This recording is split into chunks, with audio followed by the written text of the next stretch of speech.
Hello everyone, आज हम discuss करने वाले हैं डीबीटी जेआरएफ 2021 एग्जाम जो आपका 14 अगस्त को होने वाला है, उसके रिगार्डिंग लास्ट 3 टिप्स क्या होनी चाहिए। ऑब्वियसली आपकी पढ़ाई जो आपने अभी तक स्टडी किया है इतना हार्ड डीबीटी जेआरएफ को क्रैक करने के लिए, उसके साथ साथ आपको किस तरीके से अटेम्प्ट करना है, किस तरीके से 5 to 6 डेज को डील करना है जिससे आप बहुत अच्छा स्कोर कर सकते हैं डीबीटी जेआरएफ एग्जाम में।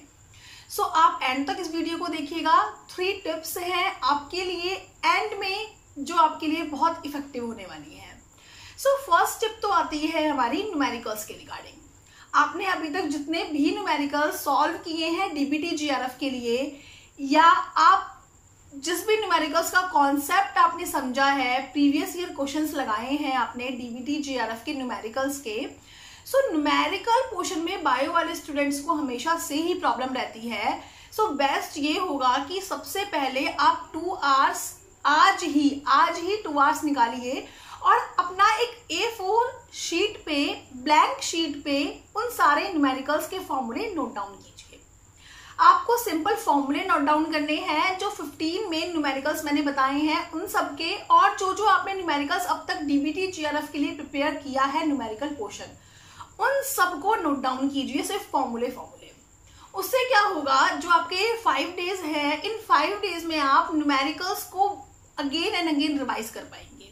ऑब्वियसली न्यूमेरिकल रिवाइज करने का कभी भी ये तरीका नहीं होता है कि आप न्यूमेरिकल्स को रिवाइज करें फुल न्यूमेरिकल्स को लगा के, कभी नहीं करना चाहिए। आपने सिंपल एक बार न्यूमेरिकल सॉल्व कर लिए हैं, उनका कॉन्सेप्ट समझ लिया है, उनका पीवाईक्यू देख लिया है, तो नेक्स्ट आपको सिंपल A4 शीट पे वो न्यूमेरिकल्स उनके फॉर्मूले मार्क करने हैं, उनके फॉर्मूले लिखने हैं, जिससे कि आप जो ये 5 डेज हैं उन 5 डेज में न्यूमेरिकल्स को अगेन एंड अगेन रिवाइज कर पाए। आपको इन 5 डेज में अराउंड 4 टाइम्स हर एक डे में 4 टाइम्स इन न्यूमेरिकल्स को, जो आप A4 शीट तैयार करने वाले हैं सारे न्यूमेरिकल्स के फॉर्मूले की, उसको रिवाइज करना होगा, उसको एक बार माइंड में रखना होगा। बिकॉज एंड टाइम पे फॉर्मूले भूलते हैं स्टूडेंट्स, पैनिक हो जाते हैं और फॉर्मूले भूल जाते हैं।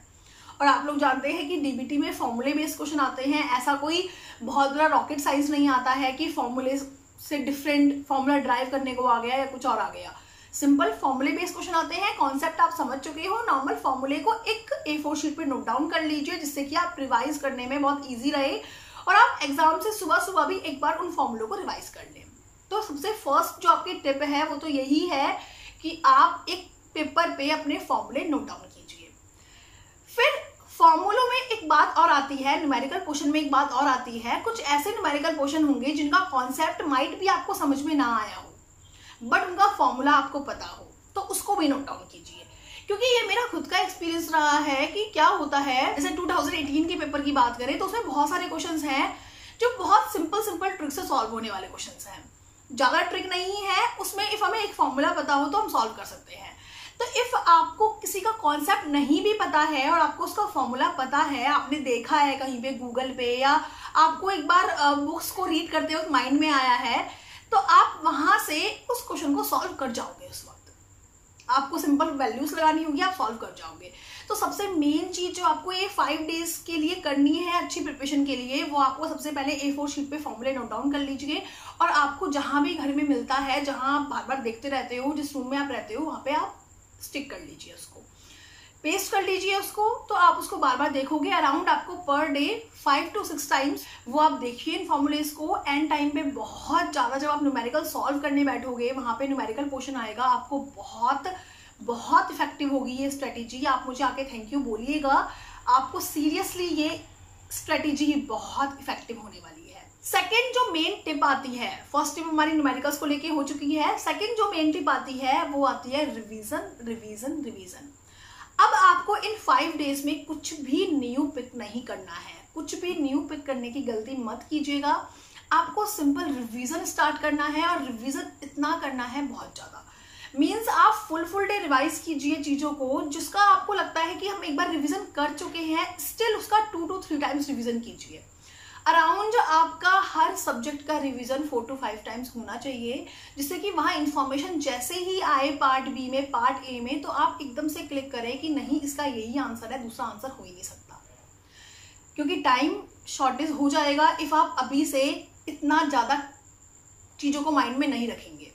तो इसलिए रिवीजन कीजिए। कोई न्यू इन्फॉर्मेशन अभी आप लेंगे तो आप बहुत ज़्यादा आपको प्रॉब्लम होगा, पैनिक होगा। इसलिए अब बिल्कुल न्यू पढ़ना बंद कर दीजिए, रिवीजन कीजिए, कंटिन्यूसली रिवीजन करते रहिए। और आपके 5 डेज हैं, 1 वीक है, तो आप बहुत ज़्यादा रिवीजन कीजिए। सोइए मत, कम सोइए, रिवीजन कीजिए, रिवीजन कीजिए, रिवीजन कीजिए, बहुत ज़्यादा रिवीजन कीजिए। CSIR और DBT में सबसे कॉमन मेन जो चीज़ होती है वो यही होती है, कितने टाइम्स आपका रिवीजन है। रिवीजन पे डिपेंड करता है आपका स्कोर। रिवीजन का भी मैं आपको बता दूं तो रिवीजन की जो स्ट्रेटेजी होनी चाहिए वो हमेशा 2 और 3 सब्जेक्ट्स आपको पर डे पिक करना चाहिए। ये नहीं कि आप एक सब्जेक्ट को लेके ही रिवाइज कर रहे हैं, उससे आप एफिशिएंसी से पढ़ नहीं पाते। ओके, थर्ड टिप जो आपकी आती है, फर्स्ट हो गई न्यूमेरिकल्स को लेके, सेकंड हो गई रिवीजन। थर्ड टिप जो आपको आती है, थर्ड टिप आपके लिए है नेगेटिव मार्किंग से बचने की फुल कोशिश कीजिएगा। नेगेटिव मार्किंग हमारे हाथ में नहीं है, बिकॉज ऑब्वियसली हम टिक करते हैं तो यही सोच के करते हैं कि ये आंसर करेक्ट है। हम इतने छोटे नहीं हैं, अभी छोटे बच्चे नहीं हैं कि हम रैंडमली कुछ भी टिक करके आ जाएं। ऑब्वियसली हमें पता होता है ये आंसर करेक्ट है जब भी हम टिक करते हैं। बट नेगेटिव मार्किंग जो आपका होगा वो आपका मोस्टली पार्ट ए में होगा, पार्ट बी में बहुत कम नेगेटिव मार्किंग होगा। क्योंकि पार्ट बी में आपके पास चॉइस होगी तो ऑब्वियसली आप बिल्कुल जो आपको बिल्कुल श्योर होंगे उसी पे टिक करेंगे। बट पार्ट ए में चॉइस नहीं होगी तो आप पार्ट ए में कोशिश करेंगे कि हमारे 50 to 50 क्वेश्चन सॉल्व होने चाहिए, चाहे कैसे भी हो। तो ऐसा नहीं करना है, आपको माइंड में रख के जाना है कि आपने कौन कौन से सब्जेक्ट नहीं पिक करे हैं। वहां पे उन क्वेश्चन को देखते ही क्रॉस कर दीजिए, उन क्वेश्चन को पिक ही मत कीजिए। उन क्वेश्चन को पिक करेंगे, टाइम वेस्ट होगा। कोशिश कीजिएगा कि जो आप पढ़ के गए हैं उसमें सारे क्वेश्चन निकल जाए। पार्ट बी में आपको मैं यही बोलूंगी कि 50 क्वेश्चन करने हैं और 50 ही क्वेश्चन करके आए, क्योंकि 150 में से 50 क्वेश्चन करना बहुत ज़्यादा बड़ी बात नहीं है। बहुत ईजिली आप 150 में से 50 क्वेश्चन कर सकते हैं। बट पार्ट ए में नेगेटिव मार्किंग होगी इफ आप 50 to 50 क्वेश्चन अटेम्प्ट करने की कोशिश करेंगे। 50 आते हैं, 50 ही अटेम्प्ट करने की कोशिश करेंगे तो नेगेटिव मार्किंग होगी। तो पार्ट ए में खुद से ही चॉइस बना लीजिए कि हमें 35 या 40 अटेम्प्ट करने हैं। जो भी आपको सही लगता है 35 या 40 अटेम्प्ट करने हैं, आप 40 लेके चलिए, 40 अटेम्प्ट करने हैं। तो आप जब खुद से चॉइस बना लेंगे तो वहां पे आप बहुत ईजिली, आपको कोई क्वेश्चन नहीं आ रहा होगा तो आप उसको छोड़ के आ सकते हैं। क्या होता है, ये हम माइंड मेकअप करके चलते हैं कि हमें यहाँ पे 40 क्वेश्चन अटेम्प्ट करने हैं और आपके 38 to 40 अटेम्प्ट हो रहे होंगे सही, तो वहां पे आपको कॉन्फिडेंस बिल्डअप हो जाएगा, आपका कॉन्फिडेंस बिल्डअप हो जाएगा। तो अपने पास से ही चॉइस लेके चलिए कि आपको 40 क्वेश्चन अटेम्प्ट करने हैं, 50 में से 40 ही अटेम्प्ट करने हैं। बहुत अच्छे से आप स्कोर कर पाएंगे। इफ आपसे 40 से ज्यादा होते हैं, बहुत श्योर हो जब भी कीजिएगा, अदरवाइज आपसे नहीं होते हैं तो 40 से ज्यादा अटेम्प्ट करने की कोशिश मत कीजिएगा। बिकॉज पार्ट ए में नेगेटिव मार्किंग होगी, पार्ट बी के मार्क्स को भी वो ले जाएगा। यही प्रॉब्लम होती है, स्टूडेंट फर्स्ट कैटेगरी में नहीं आ पाते, सेकेंड कैटेगरी में रह जाते हैं, बिकॉज उनका पार्ट ए में इतना नेगेटिव मार्किंग हो गया होता है कि पार्ट बी के जो क्वेश्चन सही किए हैं उनका भी वैल्यू नहीं रहता। सो अवॉइड करना है नेगेटिव मार्किंग को। पार्ट बी में कोशिश कीजिएगा कि 50 ही अटेम्प्ट करो, बिकॉज आपने इतनी प्रिपरेशन की है तो 50 क्वेश्चन अटेम्प्ट नहीं हुए तो क्या ही फायदा। बट पार्ट ए में कोशिश कीजिएगा कि आप 40 ही अटेम्प्ट कीजिए।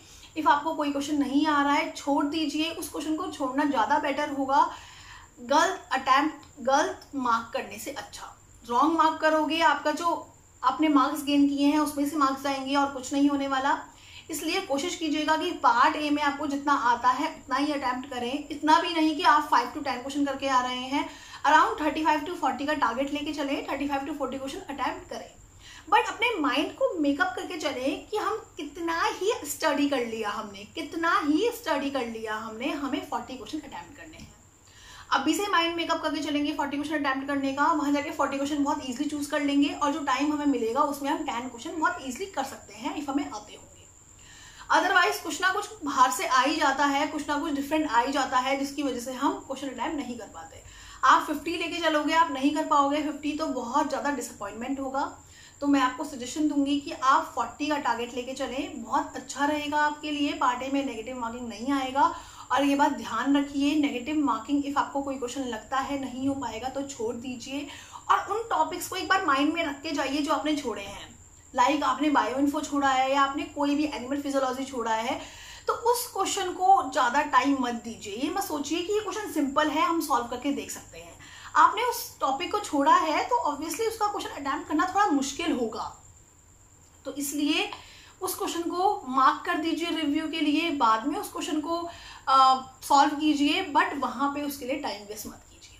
ओके, ये आपकी 3 मेन टिप्स थी। फर्स्ट, न्यूमेरिकल का एक फॉर्मूले का लिस्ट जरूर बनाइए। फिर आपको अपने न्यूमेरिकल का जो आप लिस्ट प्रिपेयर करेंगे, फॉर्मूले का, न्यूमेरिकल फॉर्मूले का जो लिस्ट प्रिपेयर करेंगे, आपको लगता है कि आपका उसमें कुछ रह गया है तो आप मुझे वो लिस्ट सेंड कर सकते हैं, मेल कर सकते हैं। मैं आपको सजेशन दे दूंगी कि कौन सा फॉर्मूला ऐड होना चाहिए उसमें। सेकेंड थिंग, रिविजन करना है। और थर्ड थिंग, हमें नेगेटिव मार्किंग से बचना है, जिससे कि हम अभी से माइंड मेकअप करके चलें और वहां पे इसी माइंड सेट के साथ जाए। ओके, ये आपकी 3 टिप्स थी। ये हमारी लास्ट वीडियो नहीं है डीबीटी से पहले। ऑब्वियसली मुझे आपको हाफ लाइफ के क्वेश्चंस कराने हैं, तो उसके लिए प्रिपेयर रहिएगा कि हाफ लाइफ की आपको वीडियो देखनी है, आपको सिर्फ वीडियो देखनी है और कुछ फॉर्मूले नोट डाउन करने हैं। ज़्यादा कुछ नहीं करना कि आप एक्स्ट्रा पढ़ रहे हैं इन 4 to 5 डेज में। आपको जस्ट हाफ लाइफ की आएगी एक वीडियो, और 1-2 क्वेश्चंस और हैं जिनकी प्रॉब्लम्स आ रखी हैं स्टूडेंट्स की, उनकी वीडियोस आएंगी। Okay, enzyme kinetics, enzyme purification and specific activity, इन सब की वीडियोस आने वाली हैं। आजकल में इनकी वीडियोस आ जाएंगी, तो आपको सिंपल वो वीडियो देख के अपना फॉर्मूला नोट डाउन कर देना है। ओके, एंड बिल्कुल पैनिक मत होइए, एग्जाम दीजिए, अच्छा एग्जाम आएगा, प्रिपरेशन आपका अच्छा है। न्यूमेरिकल्स के लिए मैंने आपको मोस्टली न्यूमेरिकल्स करा दिए हैं, तो मुझे लगता नहीं है न्यूमेरिकल्स में आपको प्रॉब्लम आएगी। और आपको कोई भी प्रॉब्लम हो तो आप मुझे मेल कर सकते हैं, मेरी मेल आईडी डिस्क्रिप्शन बॉक्स में गिवन है। So best of luck.